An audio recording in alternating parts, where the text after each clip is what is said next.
Saudi সরকারের অর্থায়নে ধামরাইতে তৈরি হচ্ছে আইকনিক মডেল মসজিদ।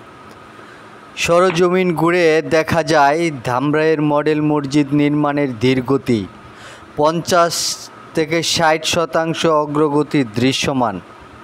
বাংলাদেশে মডেল মসজিদ ও ইসলামিক সাংস্কৃতিক কেন্দ্র নির্মাণ প্রকল্প বাংলাদেশ সরকারের ধর্ম বিষয়ক মন্ত্রণালয়ের অধীন ও বাংলাদেশ ইসলামিক ফাউন্ডেশনের তত্ত্বাবধানে পরিচালিত ইসলাম ধর্মীয় ইবাদত ও শিক্ষা অনুশীলনের আধুনিক ধর্মীয় প্রতিষ্ঠানের নির্মাণের একটি প্রকল্প। এই প্রকল্পের আওতায় বাংলাদেশের জেলা ও উপজেলার মডেল মসজিদ 560টি আধুনিক চিত্তাকর্ষকের নির্দেশন ও উন্নত সুযোগ সুবিধা মসজিদ নির্মাণ করা হচ্ছে।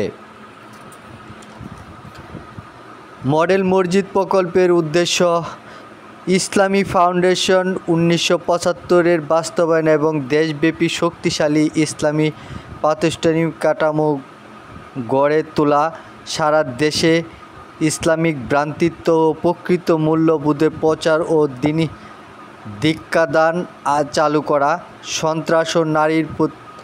সন্ত্রাস ও নারীর প্রতি সহিংসতা রোধ করা, সরকারের উন্নয়ন কার্যক্রম বিষয়ে জনসচেতনতা বৃদ্ধি করা, পুরুষ নারী মুসল্লিদের জন্য নামাজ, ধর্মীয় শিক্ষা প্রশিক্ষণ ও দ্বীনি দাওয়াতি কার্যক্রম পরিচালনার জন্য ভৌত সুবিধাদি সৃষ্টি করা, ইসলামিক জ্ঞান ও সংস্কৃতি সম্প্রসারণের মাধ্যমে ইসলামিক মূল্যবোধের পরিচর্যা ও প্রসার করা এবং সততা এবং ন্যায় বিচারের প্রতি মানুষের আনুগত্য সমর্থন সৃষ্টি করা।